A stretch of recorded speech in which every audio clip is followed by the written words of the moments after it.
Good evening, everyone, and good morning to those of you in the UK, and welcome to our VLGA LGIU Global Executive Panel. It's great to have you with us for our session this evening on biodiversity and green spaces. My name is Chris Eddy. I'll be your facilitator for the next hour and a half or so, and we look forward to having you as part of the conversation with our terrific panel, which I'll introduce to you in just a moment. Can I firstly, on behalf of the VLGA, acknowledge the traditional owners of country throughout Victoria and recognise their continuing connection to land, waters and community. We pay our respects to the traditional owners, their elders, past, present and future, and to their cultures. And of course to the traditional owners of wherever you might be joining us from today in terms of your country. I do have, unfortunately, an apology to pass on. Catherine Arndt, the CEO of the VLGA, was unable to join us this evening despite best efforts, and I did promise I would pass on her apologies. She's very disappointed she can't join us this evening. These are partnership events between the VLGA and the LGIU, of course, and I'm going to ask Andy Johnson from LGIU to say a few words of welcome now. Hi, Andy. Hi, Chris, and welcome to everyone. Just a few words about us at the LGIU. We've got a good representation from the UK at this meeting, which is great, and all of those will be members of us as an organisation. We've been going for 40 years over in the UK and 5 or 6 years in Ireland. For those of you, the Australian participants who are not aware of our work, we provide news, information, briefings and fresh ideas for local government. We're a charity which exists to promote local democracy, and we've been working in partnership with the VLGA for, it's over a year now, it's probably nearly 2 years, isn't it, Chris, on these panels, because we think they're a brilliant way of sharing ideas across Australia and the UK and Ireland and our membership, and giving senior management the opportunity to talk in an open, friendly environment about the ideas that they've got and ways that they can be improved and shared across the world. So that's why we run this with VLGA. It's been great so far, and I'm sure this evening will also be, this morning for some of us, will also be a great experience as well. Thank you, Chris. Thanks very much, Andy. And yes, you're right, it is getting on towards 2 years of hosting these events. It's to me to just say a couple of words about the VLGA, which you may be aware is an independent governance organisation supporting councils and councillors in achieving the highest standards of governance on behalf of their communities. And the VLGA provides a number of networking events and professional development activities and information exchange, and a key part of that is the work with LGIU on these global executive panels. This must be about the 6th or 7th of these that we've done. And this evening's topic has certainly struck a chord. A lot of people saying they're really interested to hear from our speakers this evening, and I've had the opportunity to have a chat with each of them. I can assure you that some of the stories this evening you're going to find very, very interesting indeed. I will introduce each speaker just before they present their part of the session. And firstly, I'd like to say hello to Dr. Gillian Sparks, who is joining us. Gillian, can we just make sure you're there and hearing, and we can hear you? Hello. I am, and hi Chris, hi everyone. Terrific. Thank you, Jill. Gillian is the Victorian Commissioner for Environmental Sustainability and is the only state-level commissioner that reports on the state of biodiversity in Australia. This evening, Jill's going to speak to the work of the Commission and her role. What is the state of biodiversity in Victoria? What are some of those state-level interventions that need to happen, and what sort of recommendations come out of her work for other levels of government, such as local government? And I think you've got some slides to share with us as well, Gillian. So I'll hand over to you for the first part of our session. Thanks, Chris. Can I also just acknowledge the traditional owners of the lands on which we gather, and particularly I'm on the lands of the Bunurong people of the Kulin Nation. I pay my respects to their elders past and present. I will share my screen, so wish me luck. I thought it was really a great opportunity with the panel topic to just talk about the role of the Commissioner, which is quite unique in Australia. As Chris said, there's actually one other Commissioner for the environment in Australia, and that's with the Australian Capital Territory. So no other state or federal government has a Commissioner. The important thing for those who in Australia is that, in particular, the independent state of the environment reporting that occurs through the office means that you could never have a Victorian state of the environment report held back, if you like. There's a statutory timeline, the Commissioner does it, it gets tabled in the Parliament within 10 sitting days of being submitted to the Minister. And it's one of the great things our stakeholders tell us they really like about the role, the independence of the role. So the role itself is appointed under the Commissioner for Sustainability, Environmental Sustainability Act of 2003.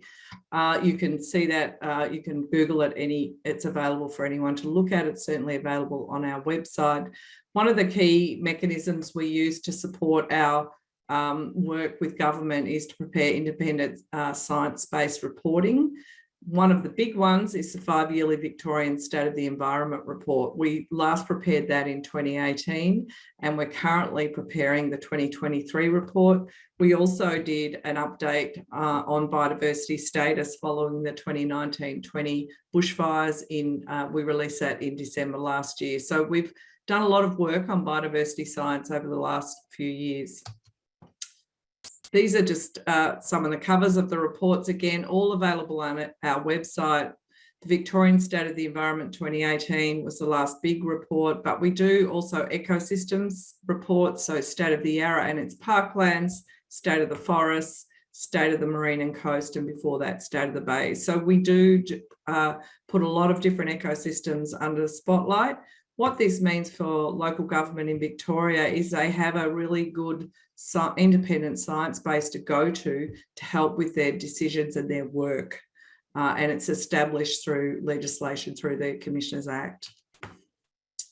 Just to give people comfort, we don't sit in an office somewhere in an ivory tower and just quietly come out with reports. We work through a co-design collaborative model to make sure, A, we get the right science and we get everything from citizen science to science across government to science across NGOs and local governments. And also we have reference groups, so we're constantly testing our thinking, because one of the key things we do is make recommendations to government. The 2018 report included a set of 170 baseline indicators across all aspects of Victoria's environment, 13 themes in total. And across that, you can see in the status column, about half of the indicators that we tested were either in good or fair condition, which means that the other half were either poor or unknown. And about 60% were deteriorating or unclear. So things are, as we know, the environment's under a lot of pressure. We make recommendations, and again, all of this is available on our website. We made 20 recommendations. We link them to the UN SDGs through target levels. So the 170 indicators we mapped against 52 UN SDG targets to say if you were reporting against a target, this would be the equivalent. All of this work is wrapped up, as I said, and synthesised to develop recommendations. And all of the recommendations aim to improve multiple environmental outcomes.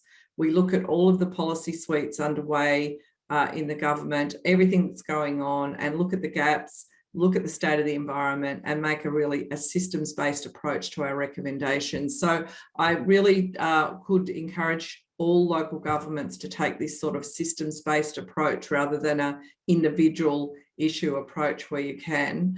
The groupings were really for the recommendations about better impact from our science, better coordination and governance, that's a big issue. Delivery of programs, if we've got policies and programs in place, deliver. Data monitoring and use of spatial information and Earth observation is a big opportunity. Data is always a really big issue. You can't report on things if you don't have the data. You can't make evidence-based decision if you don't have the information. Spatial information and Earth observations are a really good way to help get that, as well as citizen scientists. And education is obviously really important. Again, I commend my website to you for that. In terms of the biodiversity indicators, of those 170, there were 35. 3/4 are in decline or unknown. And we've done the 2021 update following the bushfires, and that's not improving at this stage. There are challenges for reporting, and why does that matter for local government? If we're having challenges at state level reporting, then you're having challenges at local level information. And this is a issue across the board for all jurisdictions, all levels of government, local, state and federal. So one of the issues, particularly as the way government works through its siloed approach, is that various investment programs across multiple land management units have created their own inconsistent data sources and terminologies and reporting. So you'll have the water group doing a lot of work, you'll have the biodiversity group, you'll have the forest group. There might be all of this work going on to manage a particular ecosystem, and we need a bigger view of it. We need to look at what's happening across the whole land estate and waterway estate. Data is inadequate often to answer many of the critical questions. The decline is getting ahead, the pace of decline is getting ahead of our ability to do science, which means space and spatial data is really important. And the lack of coordination and strategic approach, you know, is a problem at all levels of government, and no different in Victoria at state level. So a key recommendation we made, which was originally supported in part, but it's now been supported in full, was to establish someone who was like the Chief Executive Officer for Biodiversity in the state. And we called that name the Chief Biodiversity Scientist. Initially, that was not, it was only supported in part as a coordinating function, but now the role has been created as a Chief Biodiversity Officer for Victoria. What that means is we'll have somebody whose job it is to look across the whole, all of the various silos and bring them all together. And it's really, as I said, all of our indicators are mapped to SDG targets. And you can see down the bottom, the biodiversity impact goes across all of those SDG goals and a lot of the targets. So it makes sense to have somebody who's overseeing the impact of biodiversity program, because it hits our sustainable cities and communities goals. It hits our life on land, you know, life below water. It hits climate action. It hits partnerships for the goals. It's hitting everything. You need to invest in leadership. Thanks very much, Jill. I know you've got a lot of material, and we might come back for some of that as we move our way through the session. I just do want to acknowledge Denise Massoud is with us. Councillor Massoud is the president of LG Pro. Nice to have you with us, Denise. Welcome. Now, we're going to get some on-the-ground examples, if you like, from in Melbourne, from London and from Scotland as we move through our next speakers. And fingers crossed with the technology, we've got Rachel Ollivier with us, who's the Acting General Manager at Darebin City Council. So Rachel, as I said, is the Interim CEO at Darebin, has worked at Darebin for 4 years, previously at Glen Eira, is a former university lecturer, has worked in government, private and community sectors, a broad range of experience, particularly in that environmental regulation and policy area. And Rachel, it's lovely to have you with us on our session tonight. You're going to share some images with us, and we're going to work through these on sort of 4 broad areas. I might ask you to bring those images up, and we'll start to work through the topic for our audience. So just to give our audience a taste of what we'll be talking about, the work that you're doing, as you can see here in bushland with traditional owners, also town planning issues, the role of private development, and balancing the needs that people have for access to open space with those biodiversity principles, some of which Gillian's already laid the groundwork for. So Rachel, work us through this particular image here and tell us about the work you've been doing with traditional owners. Certainly. So one of the things which I'm sure everyone on this call knows is that local governments manage a lot of land, and so how we do that is one of the things in our control. And we've certainly at Darebin, I'll show you a map in a bit, you'll see we've actually got some really quite large, significant areas in our patch. And one of the bits of work that we've been doing with the Wurundjeri Woi-wurrung Cultural Heritage Aboriginal Corporation is ecological burning, and doing some of that bushland management work together. So the images you can obviously see one which is a controlled burn in progress, and then you can see some of the grassland sort of post-burn. But what the team, certainly our team's learning a lot through this process. There's a lot of value beyond the ecological and biodiversity benefits. But what the specialists say to me is that the burning process for management means that some of those rarer species of wildflowers and things like that do better. They're not crowded out by some of the pioneering species. And so it really improves the quality of the bushland as a result, and obviously the biodiversity of the ecosystem. Terrific. So that's one of the areas of focus that you've been looking at. Tell us about achieving meaningful biodiversity aims in an urban environment, and this brings in your town planning elements. I think one of the big challenges about being in an urban environment is you're trying to do a lot. Here we go, here's the picture for that. So this is a map of Darebin. You can broadly see that the coloured areas are areas with natural heritage significance. For us, they basically follow the creeks. So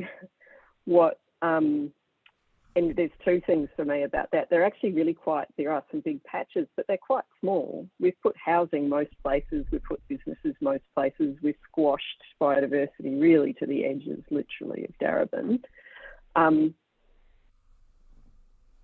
But actually it's also not terrible in terms of where we go from here, because from a town planning perspective, we could focus on biodiversity around a wider patch.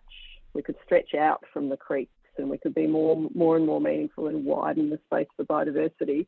And equally, right down the middle of our city is actually probably our most intense commercial areas. And so they're the furthest from the creeks. And so we're not, we've got this framework that means we're kind of making places for people and places for biodiversity, and trying to make sense of that in an urban context.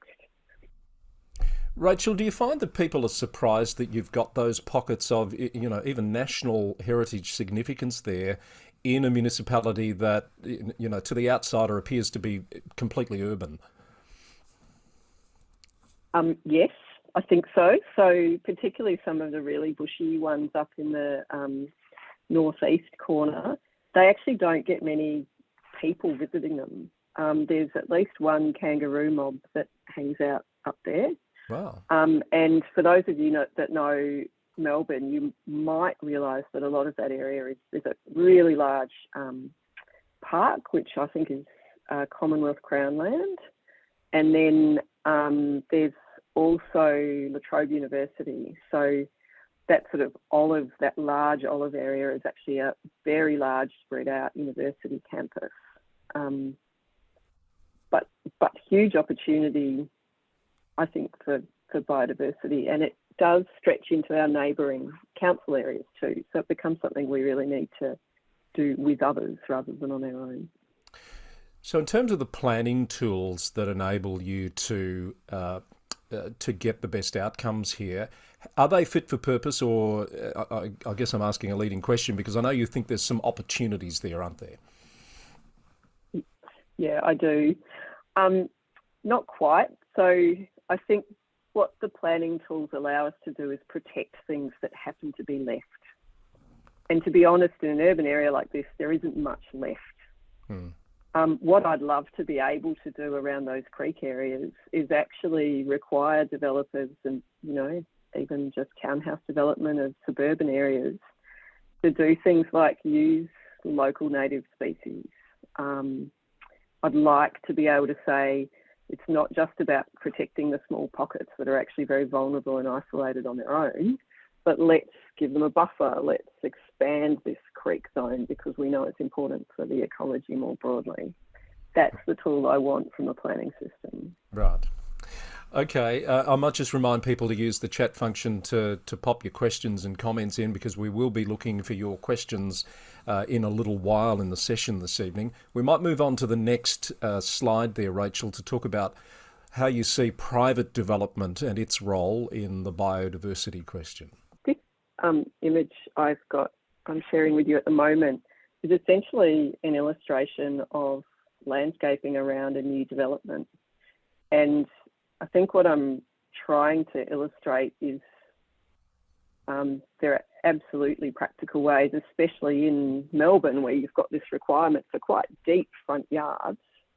There's really good opportunities actually just to change the rules and have habitat that suits birds and insects much better than the sort of, there's a common approach of a patch of grass and a couple of trees and some shrubby things that are often determined by a designer who's intending to sell the property onto someone else who's going to live in it. Actually, we could tweak some rules in a pretty straightforward way and get a much better biodiversity outcome from the landscaping work that gets done through development all the time.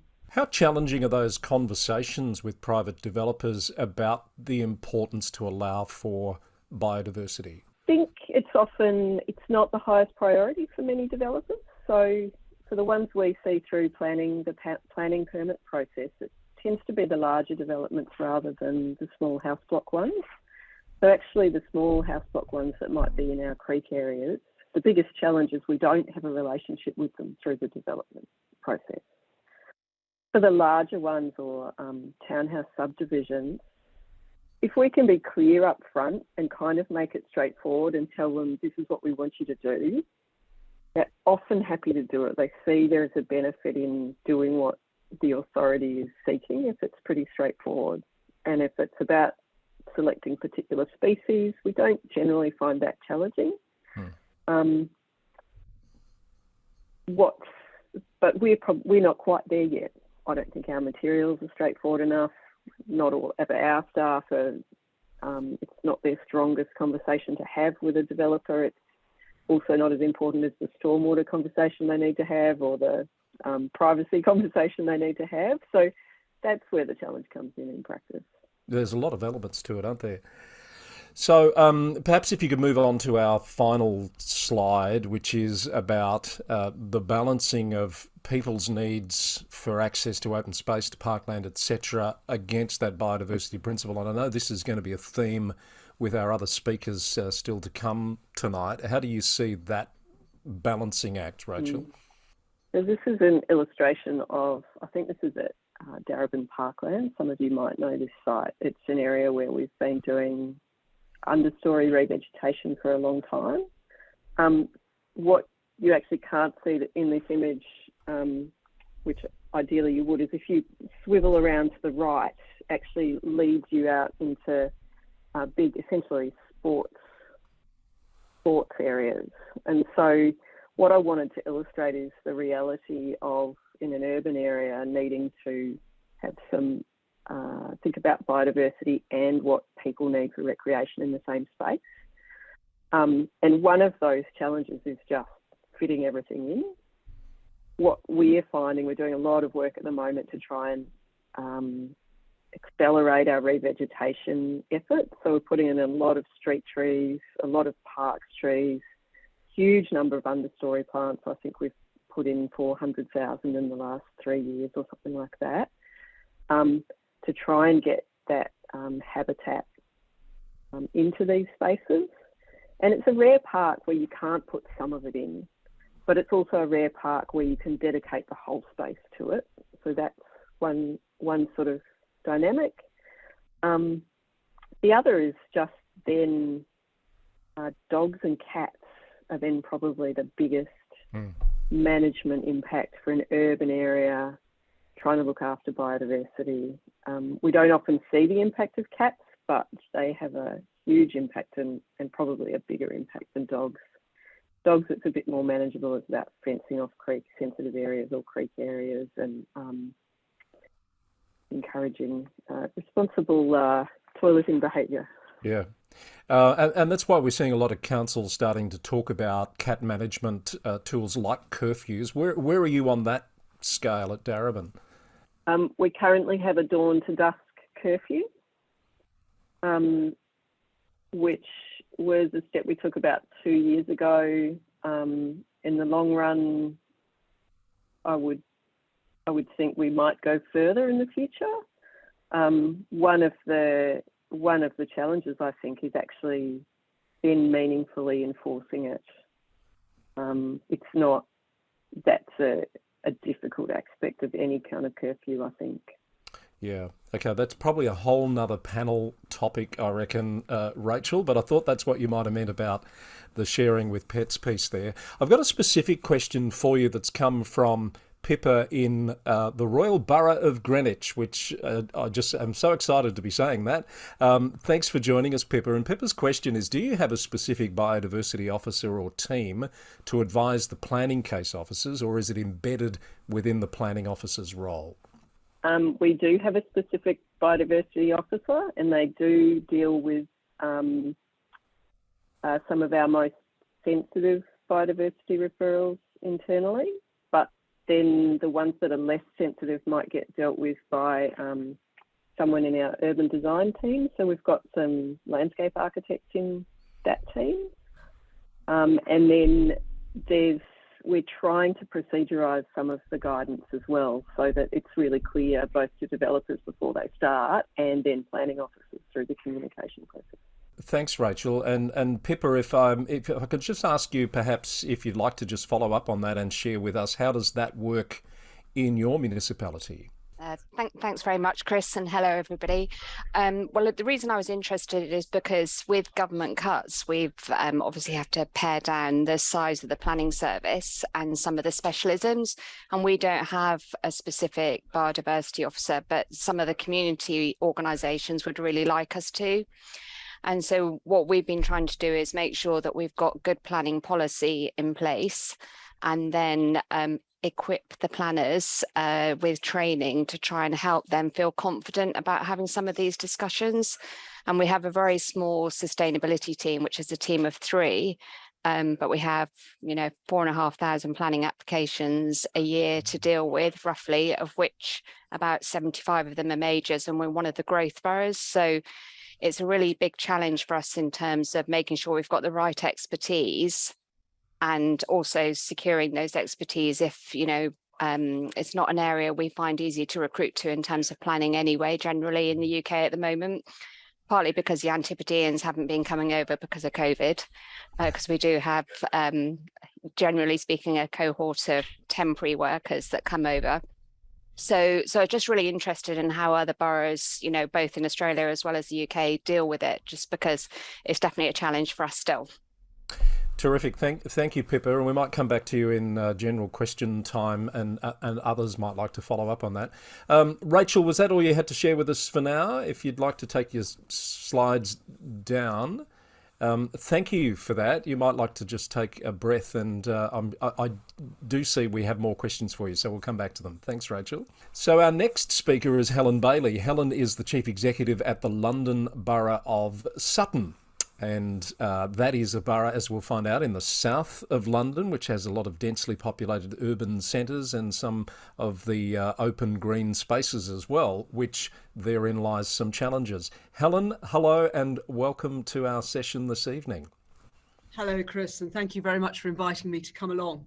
And it was good to hear the question from Rachel just now, because we're all dealing with the same issues, aren't we? So just set the scene for us, Helen, if you could, about your borough. Where are you, size, etc., location, so that people can orient? Okay, so we are on the southern side of London, and we're up against the Green Belt. We've got a population of about 210,000, and we cover, depending on how you think about this, I'm trying to work in hectares. I hope that's helpful. 4,835 hectares, or something like 48 square kilometres. Right. So I'm looking at Donna on my screen. We're not huge by her standards, but of that, 607 hectares are parkland. And I think our challenge is really just thinking about what colleagues have been saying before. I divide them into sort of threefold, if this is helpful. Firstly, in the UK, and Rachel's question hinted at it, but it's also similar to what other colleagues have been talking about. We've got a complex regulatory framework. So we have a borough plan, which is and we do have a biodiversity officer, and I'd very much like to hold on to him, so please don't come poaching from Greenwich. But that plan is nested in within the London plan. So that's the Mayor of London's plan for housing and for all of the other amenities that we need in London. That's also set in a very complex structure around both natural environment management and land use management more generally in the UK. So when we are working on biodiversity, we're working with organisations like the Environment Agency, which regulates the quality of rivers and the natural environment, with Natural England, which is a different agency, which also makes payments for the quality of land, and some of which is in doubt post-Brexit, because we used to be part of a European framework, and there's going to be now a new system around encouraging people to do long-term sustainable things with their land, but we don't exactly know how that will play out, particularly for urban land. So that's one of our dilemmas. It's quite complicated, and there are a lot of actors. I think another one of our dilemmas is trying to educate our community about the importance of biodiversity. So like I suspect other boroughs, we have a biodiversity tariff. We're trying to improve the biodiversity of our land, and we measure that in species. We measure that in sort of the quality of, and I was interested in some of the targets that Australian colleagues were talking about. We do measure that, and we're trying to increase it, and where developers want to detract from it, then we require them to reinstate somewhere else, either by doing something or by giving us money so that we can. But the planning process is not without its complexities, and it isn't always easy to enforce that. So we do have quite difficult conversations with developers, and we do try and identify, and having targets helps us to do that, where new development encroaches on existing land management and diversity. We do have a number of particular opportunities though, and I would just talk about a couple of them. So firstly, we have an energy from waste recovery site, or in the south of the borough, where we are, so we've both got a facility which is less interesting for these purposes, but a large amount of land around it, some of which was previously used for landfill, some of which was previously used for sewage works and other associated functions, and which we are returning to parkland, but we are dependent on the developer to do that. So again, a lot of what we are about is about education, encouragement, and using planning rules to require reinstatement. And in that case, for those of you for whom this really does mean something, we're trying to get back acid grassland so we can bring back species into that area that were starting to disappear, including some that I personally feel quite passionate about, because I remember large chunks of England being much more rural when I was a child, and flocks of birds that you would see in farmlands and meadows that you now don't see, that we might encourage back onto this land. So that feels quite emotional. And I suppose that brings me back to our last challenge, which is exactly as the previous colleague talked about, the balance of education between, and educating our population about the amenity of seemingly, as far as they're concerned, empty space, and the value of wild space and wildlife and diversity. So on this park, you know, there is an assumption and a hope that people will get to visit it. But as previous colleagues were talking, we don't want them to run free and exercise their dogs over all of it, because ground nesting birds will suffer. So how do we educate them? How do we educate people about the use of their gardens? We've got quite a lot of suburban streets in Sutton. Many people do have front and back gardens to their homes. A huge temptation to sacrifice your front garden for parking and other uses.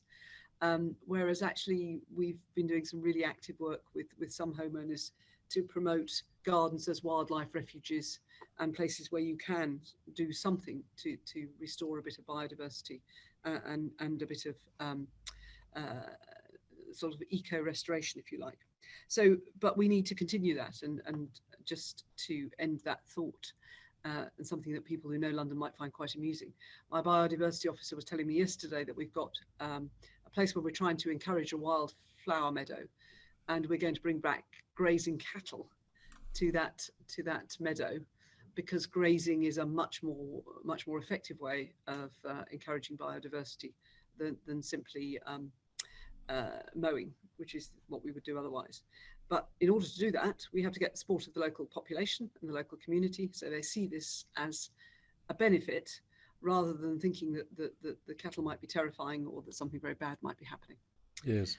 So there's a lot of, there's those three dimensions. I think the complexity of the world in which we work, the importance of education, and the huge pressure. And I suppose that's the other thing that sits behind the planning system for house building in the UK at the moment, which is potentially all-consuming. And yet, recent events, and we've had some extreme climate events, should remind us of the importance of balancing that against the natural environment.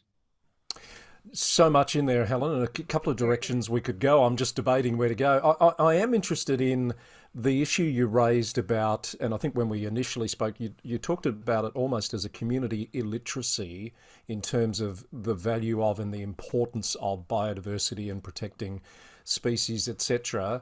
Where do you see your role, and what are you trying to do to combat that? I think it's a really important both to diversity and the sort of classic planning issues that others have talked about, but also to our climate emergency. And like many councils, we've declared a climate emergency. We recognise that only about 3% of what makes a difference to our climate is within our control as a local authority. So it is all about education, engagement, and making connections for people. And I think what we're seeing in a part of London that used to be quite suburban, becoming more urban in places, we're having communities who have less engagement with green space, who have maybe come from inner London, in places which are even more pressured.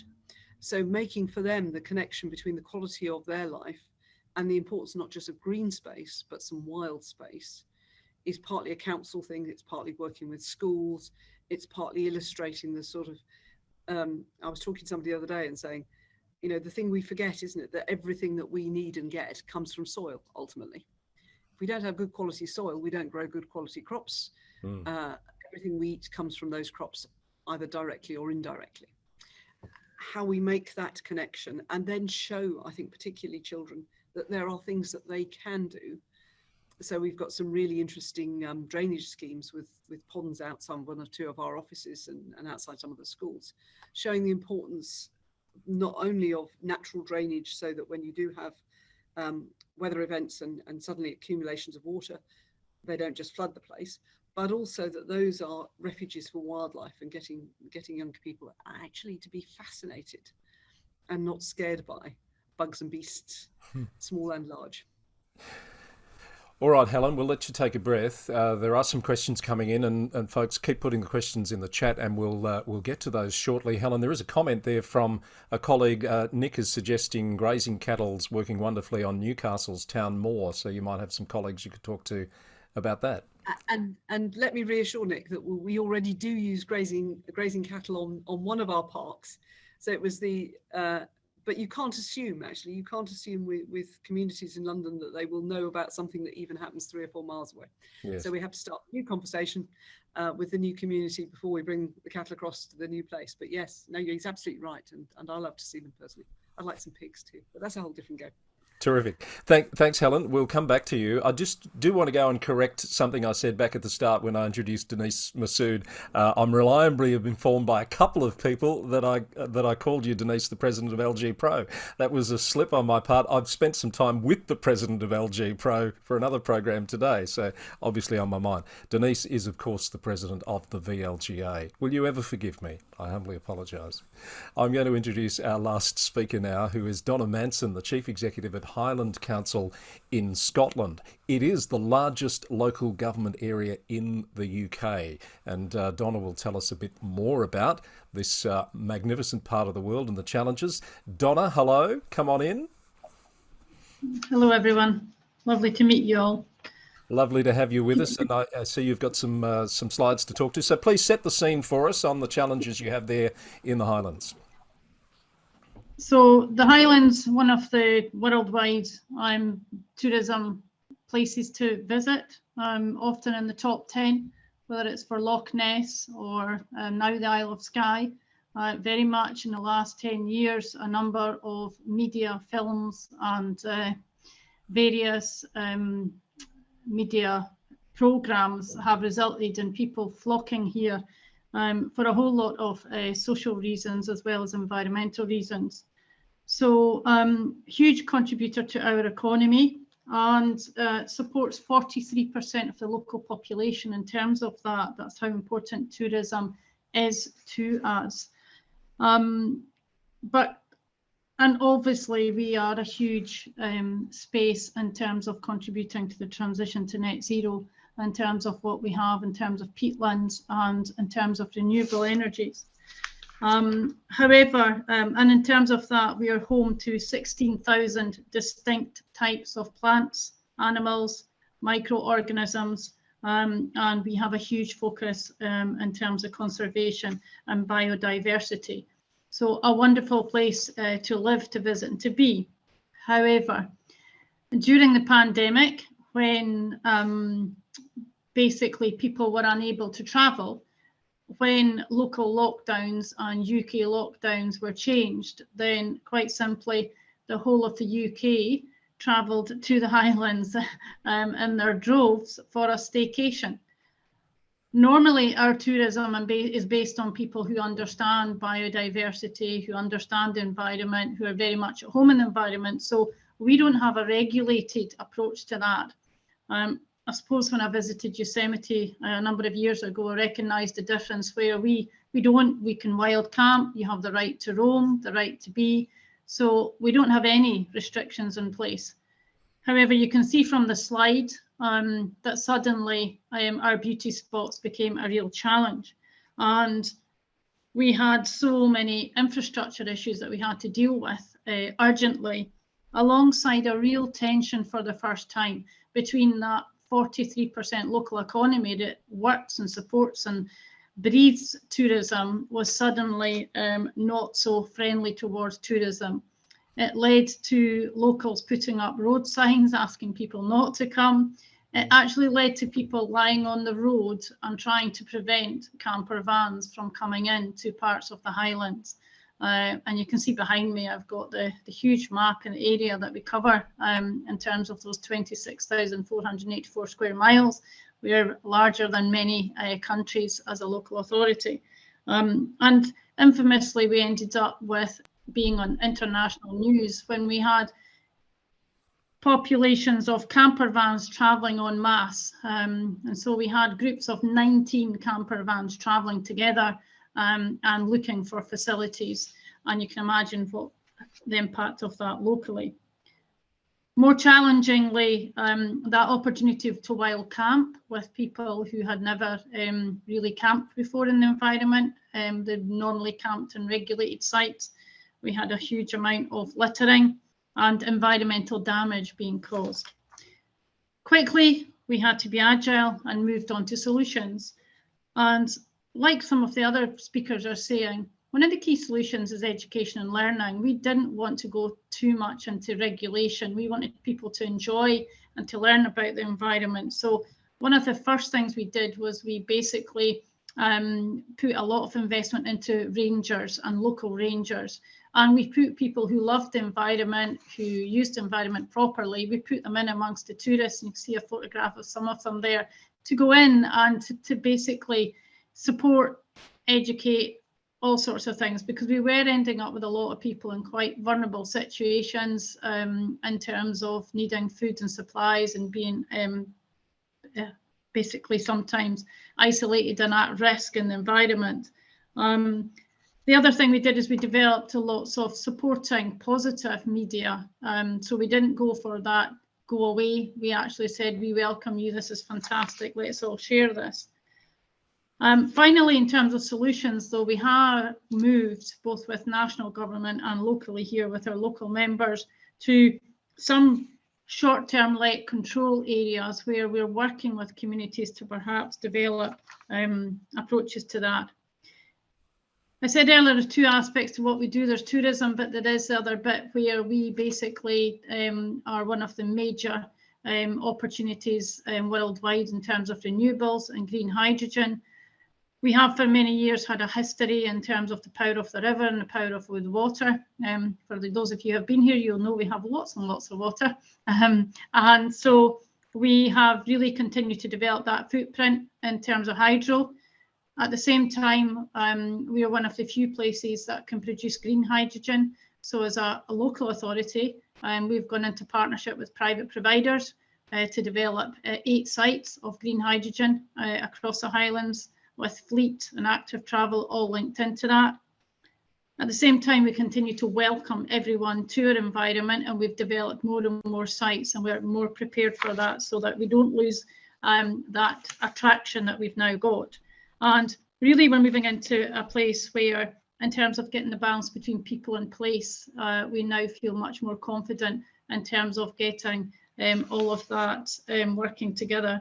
And then the next slide, in terms of powering the nation, we've now found that in the recent crisis in Europe, in terms of war and the changes there, that move to green hydrogen is accelerated way beyond what we expected it to. So we're now looking at those hydrogen sites being in production and the fleet being in place within a 3 to 4 year timescale rather than a 10-year timescale. So, you know, it's really that bit of, we see this as a tremendous opportunity to continue to be an educator and a lead in renewables, but at the same time, we really want people to understand how best to enjoy the environment that we've got. So that was just to give you a flavour in terms of how we have been affected quite quickly in terms of international events that were very, very unexpected. But I would say in a way that has brought huge benefit and will accelerate our transition to net zero. And hopefully we have thousands of more people who now understand that things like the right to roam, wild camping, that, you know, those really are values that we hold in terms of this environment is for everyone, and to come through a storm and to continue to allow that for everyone. Thank you, Chris. Thank you, Donna. So much there to consider, and you've just sort of answered the question, the first one I was going to ask, which was around, was there ever a temptation to change the approach to, as you just said, you still value that right to roam and camping and that sort of thing. There's never been a discussion about actually trying to restrict that in any way. It's more about managing it appropriately, it seems. There was a very short window period where, for our elected members, there was a real concern that this was going to go the wrong way, and that we would end up in that space and have to regulate something that we've never regulated before. And I think the right to roam and wild camp in the Highlands is actually one of, that runs through our DNA. You know, it's so important to us. The Rangers really turned that around because it was a people issue. So a response from people to people was the real answer to that, and it really worked really quickly. If that hadn't worked so quickly, and we didn't have those people advocates out there in the environment, then we could have ended up in the space of that much more regulated approach, and that would have been a pity. We're glad we've come through that. When you say elected members, for our Australian audience, I think it's worth pointing out, I think you've got 74 councillors? Yes. That's a lot compared to a typical Australian council, and 10,000 staff, I think I read, Donna, in your council. Yes. But I think that our staff live and work, and our members live and work in these areas, and everyone who's part of the Highlands, we all enjoy going up hills, being outdoors. The environment is, as I say, it's part of our values of being close to nature. So we came through that wanting more people to enjoy that rather than, you know, so it was that bit of being selfless and realising that, of course, people who had never had that type of holiday before, that they needed support. And that was, I think, was taking a supportive rather than a punitive approach. I definitely think was the right way to go. Thanks for sharing those insights and those powerful images as well, Donna. And stand by, I'm sure there'll be questions for you from the audience. So, folks, we're about to move into audience Q&A time. So pop those questions into the chat window, and I'll start coming to you in just a second. But I do want to come back to Gillian Sparks, who started our panel this evening, because, Jill, I reckon you can probably see some parallels there with the Great Ocean Road experience in Victoria, correct? And you've got some knowledge of that. I do, yeah, exactly. Thanks for the presentation to the other speakers too.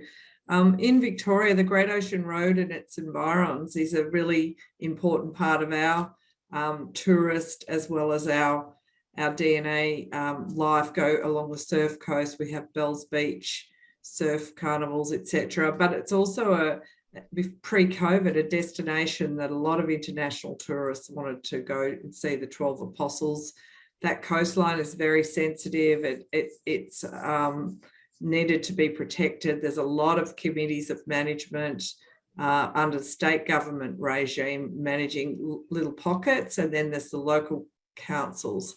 So part of the solution was, again, exactly the same as what Donna said. It wasn't about keeping people out. It was getting better landscape sort of scale management and bringing entities together. And so the Great Ocean Road Environs and Protection Act of 2020 was a landmark act. Actually, it's a fantastic act which brings in a lot of First Nations involvement into the management of country there too.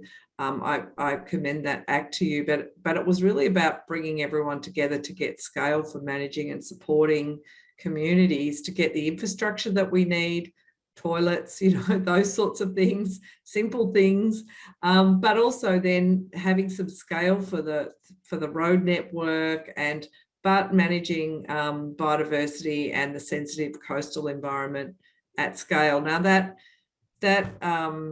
authority that was formed has only just started. It was formally opened in December 2021. We released our inaugural State of the Marine and Coastal Environment report on the day it was open, so I remember it very well. Huge team of people, amazing people. They've got an enormous amount of talent and sort of experience in environmental management as well as tourism, etc. So it is about gearing up to deal with the conflicting or complementary uses, multiple users, and getting your infrastructure where you need it, isn't it? I just wanted to say one thing, Chris, and that my overarching comment is for biodiversity, for the best thing for biodiversity is landscape level protection or conservation rather than little pockets here and there. If you think of the flora and the fauna, in particular the fauna, if a road goes through something, they might not be able to cross the road to get to the other side, even though you've got 2 blocks either side of the road for them. So it's really about saying, how can we make sure we're managing landscape level as well as creating amenity for community in the areas that they want it when we're doing developments. That might lead us into a question. I think Amanda Stone from Yarra is with us. Amanda, if I might ask you to ask your question, because it's sort of about that interface between urban areas and biodiversity spaces, isn't it? Yes, it's in the chat, but I noticed the map that Rachel put up was like so many inner urban areas where there's pockets often along a river or a creek of green, and then this vast void of green in the middle. And of course, wildlife doesn't stick to the green pockets. As Gillian's just said, it needs to move. So I wondered if Darebin had any plans to provide biodiversity corridors, and I don't know what technically you would do because I don't know what wildlife you've got there, but do you have any plans to inspire us with? Yes and no. So let me elaborate. But the map, just to clarify, the map was showing areas where we've got natural heritage significance. So that's a particular definition under our planning scheme. There are other parks and green spaces in that white area. They just haven't been clocked as significant. And my understanding is that's because they are so fragmented, actually. So they have lost that connection. They're not such good habitat. So it's kind of illustrating the importance of those connections and those corridors which you're asking about. And I think we've been very lucky that the creeks have remained corridors with development happening around them. Like that was, we sort of got the luck of the geography that's still there.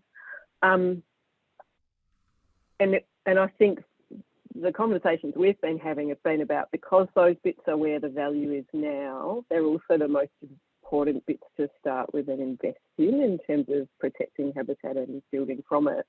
We do have a couple of strategies and approaches to our infrastructure that are supposed to help with those connections. So we have a green street strategy which identifies some corridors. The practical reality of that at the moment is the only bits of space we're using in them to be corridors are nature strips and street trees, which is just not adequate for where you might need it to get to in the long run. And we do have some natural connections through some of our parklands. So we've got a couple of linear parks that could serve that purpose. In the longer term, you might work, as particularly vehicle transport changes, you might work towards reclaiming some road space to help with that.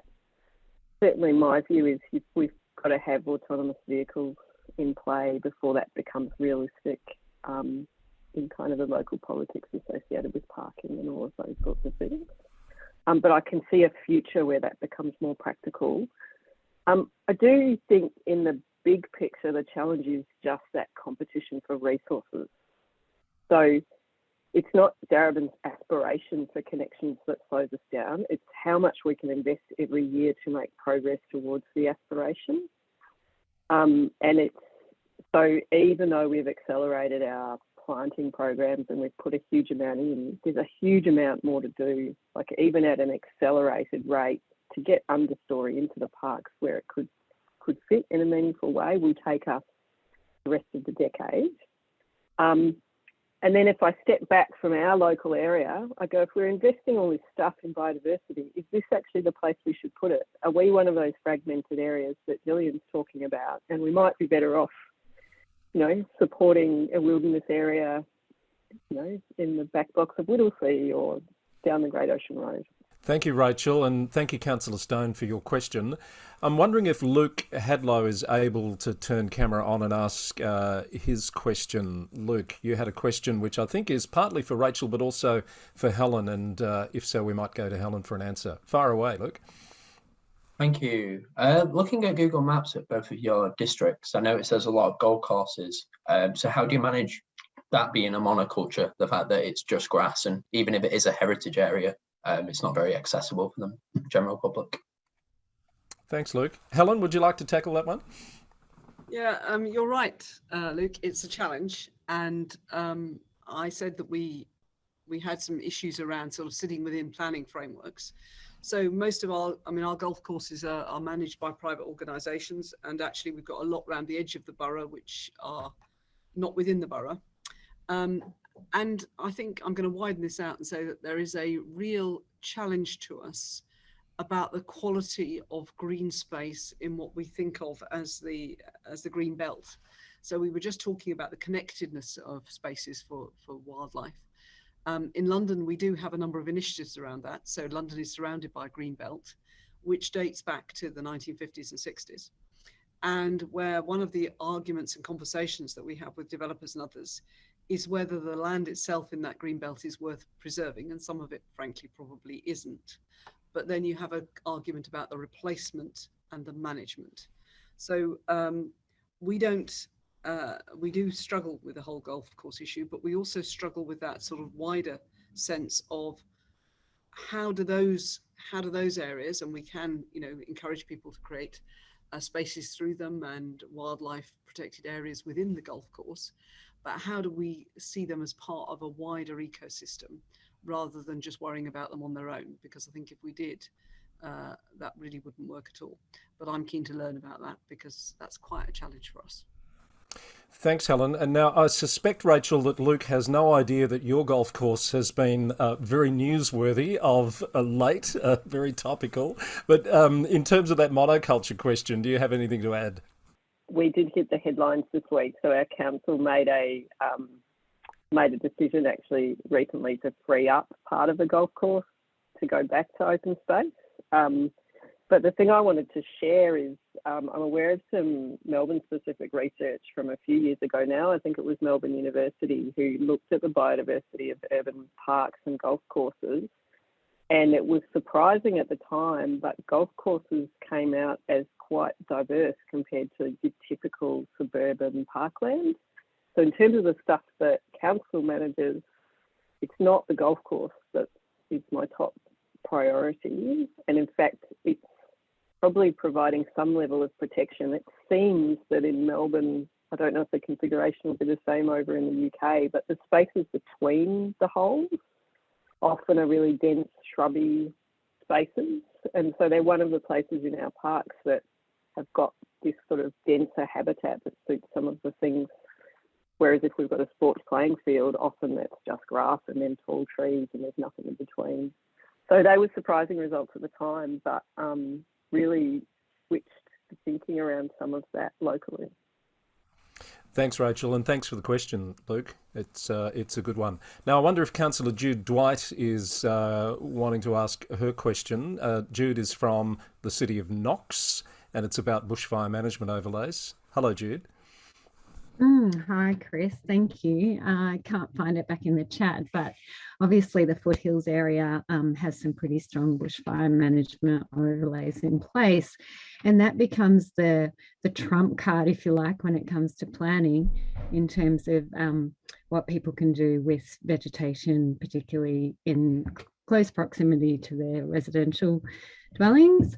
And it's very difficult when we have, I mean, a lot of us might be living in areas that we probably shouldn't be living in. And that's what happens when we've, urbanized this area over time. But I'm wondering how we can get stronger protections for biodiversity when we've got this competing bushfire management overlays in place. Thanks, Jude. Gillian, do you have some thoughts on that from where you sit? Sorry to put you on the spot. It's a real issue. And I think more generally, Chris, the impact of climate change on the environment and communities in Australia, and particularly the southeast and the eastern states, Victoria's heavily affected, is quite significant and increasing at pace. So when we're talking about things, we're not talking about a steady state that's sort of, if we do something now, it'll always be okay, because as the climate's warming, we're seeing things, more frequent events, more difficult issues. So we're not having a long time between big fire events. I've just finished participating on a panel for the major event review into the impact of the bushfires on the forestry regions in Victoria. It was a 12-month review. And what we found is just this boom bust issue about, we get a lot of growth after a big fire, and then we get all that goes with that. And then what that means is we then have this cycle where everything grows back, and then we get another big fire because it's growing back so quickly.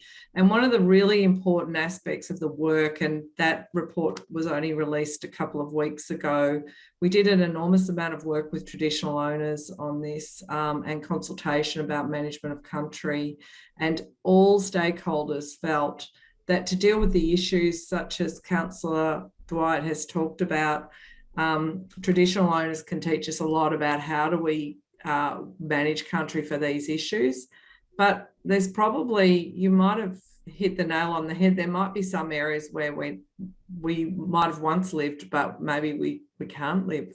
But that report is available publicly, and it's called the Major Event Review into the Victorian Regional Forest Agreements. It's really helpful for the sorts of issues you're talking about, and has 37 recommendations on exactly this topic in terms of forests, but not in terms of communities living in forests. Thanks, Gillian. I think Helen's got something to add here as well. Helen? So thanks, Chris. And I just really wanted to say that we in the UK need to learn from this, because what we've seen around London just in this last week, we've had a couple of days of 40-degree temperatures, or approaching 40-degree temperatures, which we've never ever seen in the UK before. And to our surprise and horror, neighbouring boroughs and other places around London have seen fires spring up out of nothing, as it appears. And I think it's a very different ecosystem, and it's a very different set of things that are going on. But actually, we're getting these very hot, dry spells in a world which thinks, certainly in the UK, that we live in a temperate climate. Donna was saying she's got a lot of water. We kind of take it all for granted, but that's not the world we're in. So we need to learn from you guys about how you're managing those extremes of interaction and climate, and the impact that they have both on human life, but also on the flora and fauna that we celebrate and depend upon. Good point, Helen. Donna, is this something that's at all on your radar up there in the Highlands? Or is it one of the few things you don't have to worry about? No, I think one of the examples in terms of, around our lochs, where we then had a lot of people coming and the volume was so great, we did look at developing roadsides and parking areas, and some of that was quite challenging in terms of, as you say, those transition spaces, because we never needed transition spaces before. And there were some really difficult decisions to make about, in some areas we have had to put in transition spaces. And so I suppose that people footprint, it's a really difficult decision, but sometimes you have to do it because I think the more serious damage that could have happened. So for some of our tree population that for hundreds of years has been unaffected, there were some very difficult decisions to be made.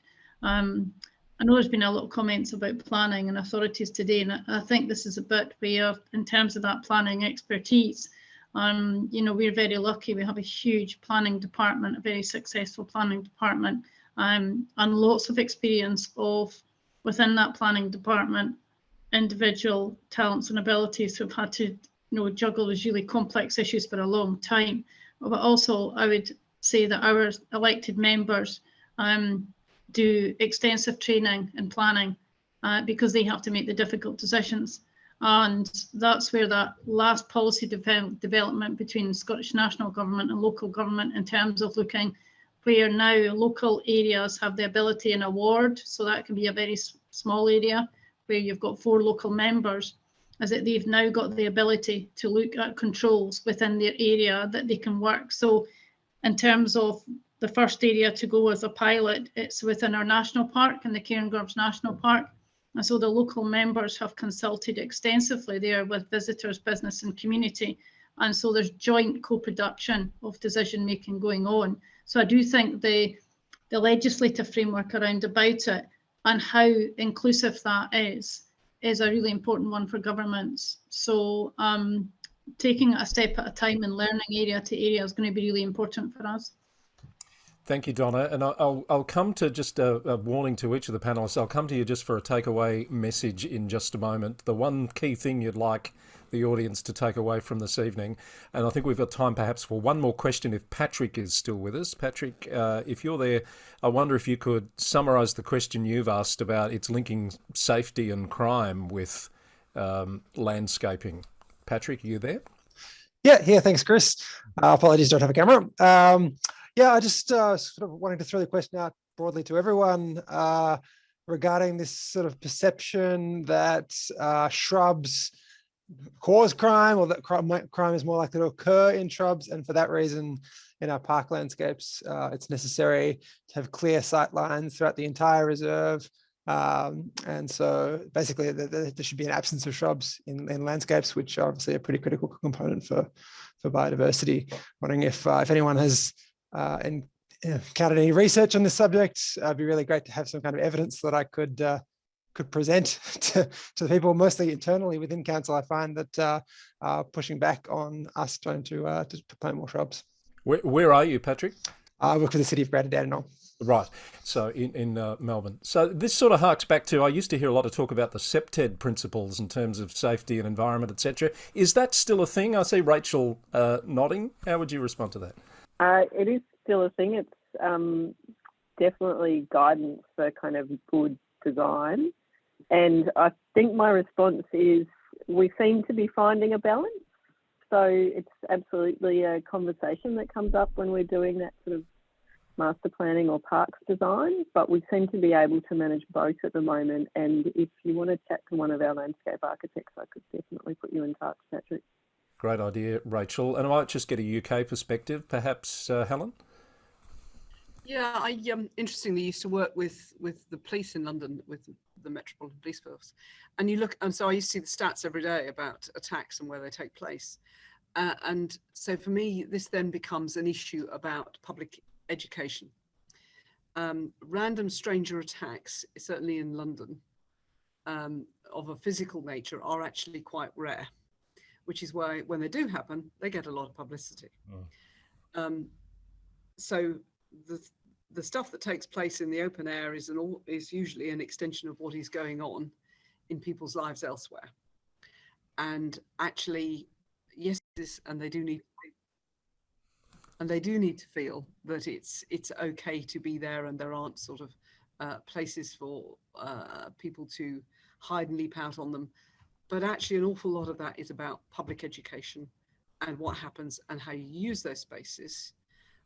We don't want to be creating green deserts any more than we want to create any other kind of desert. So our parks and our open spaces do need to be full of shrubs and areas which are a bit wild, and areas where wildlife can flourish, as well as spaces which the public might enjoy for picnicking or whatever else they need them for. And it's about the balance and the education for me. Great, thanks Helen. And Peter from Shetland Islands, and I just love being able to say that as well, has said prickly plants can work well, and he's talking about the designing out crime officers that UK police forces tend to have. All right, we're going to need to draw a line under that conversation. It's been absolutely fabulous and fascinating. I hope the audience thinks so as well. And I want to come to each of our panellists just for a takeaway message. So Gillian Sparks, what would you like people to take away from what you've shared with us tonight? Well, for local government in particular, landscape level protection of biodiversity is what matters. Bits and pieces here and there where you have a little bit here and a little bit there isn't the main game. The main game is trying to create landscape level protection, understanding where the conservation outcomes are and doing what you can. We see some areas where you'll have a conservation area and there's a couple of roads in between, and that's not the way it goes. So where you can think landscape and invest in integrated science. Thank you, Gillian.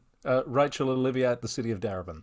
I think for me, similar to Gillian, I think we can't do everything, and so let's focus where we can have the most impact. And certainly for us, that'll be our big spaces and our waterways as a starting point, and hopefully it can grow from there. Thanks, Rachel. Key takeaway from you, Helen Bailey? I think for me, it would be all about education. So, because I completely agreed with what previous colleagues said, but in order to have those spaces and that landscape level, people have to understand why and what that's achieving for the human population, as well as, and so making those connections and the benefits just feel really important to me. Well said. And a closing thought from you, Donna Manson. You know, sustaining our environment is our biggest legacy, a footprint that we have, and we realise that more and more every day. There's a big theme developing at the moment about the importance of connected leadership. And the learning point for us was that in terms of that leadership of how to sustain our environment and treat it with respect and care, came from putting people in with people in the place to do that. Often now we look for online or media responses or IT conversations to educate, whereas actually having people in the place with people was our greatest success in coping with this challenge. And I would advocate that things like ranger services that many councils in many areas across the world had to reduce and cut in times of efficiencies, that I would promote to everybody that invest in your people and they'll invest in your environment together. Great thought to leave on. Thank you, Donna. Thank you to all of our panellists for being so generous with your time and your insights tonight. Thank you to all the members of the audience for joining us on both sides of the globe. That's been terrific. And also to the team at VLGA and LGIU for the hard work in pulling all this together for another, what I think's been another successful global executive panel. Now, don't forget the session has been recorded. There's a great deal, many more people who've registered who I know will be looking for that recording, which will come to you in the not too distant future once it's all ready for viewing. And we hope to see you at another global executive panel in the not too distant future. I think that just leaves me to say thank you to you all and good night.